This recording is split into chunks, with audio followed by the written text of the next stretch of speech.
যেই বিএনপির নেতা কর্মীদের জন্য গত 15 বছর লড়াই করলাম, তারা আমাকে এখন ধাক্কা দেয়।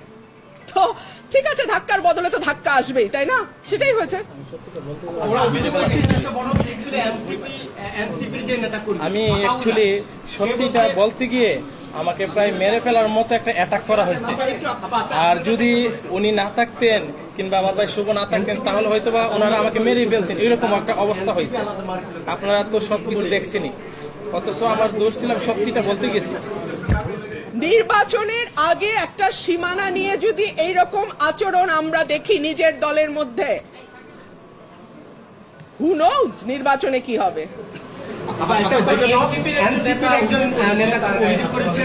আপনি তাকে ধাক্কা দিয়েছেন, সেকেন্ড টাইম এরপরে পেছনে ভিডিওতে দেখা গেছে যে আপনি দাঁড়িয়ে আছেন, পেছনে কয়েকজন তাকে মারধর করতেছে এবং সে অভিযোগ করছে যে আপনার যারা গুন্ডাপান্ডা আছে তারা। মুশকিল হচ্ছে উনি যেহেতু খুব পরিচিত কোনো মুখ নন, উনি এনসিপি থেকে এসছেন না জামাত থেকে এসছেন আমি জানি না, তবে উনি প্রথম, আমি জানি না যার কথা আপনি বলছেন, একজন আমাকে ধাক্কা দিয়েছেন, পাঞ্জাবি পরে, হ্যাঁ একজন ধাক্কা দিয়েছেন, তারপরে আমার লোক তো বসে থাকবেন, আমি তো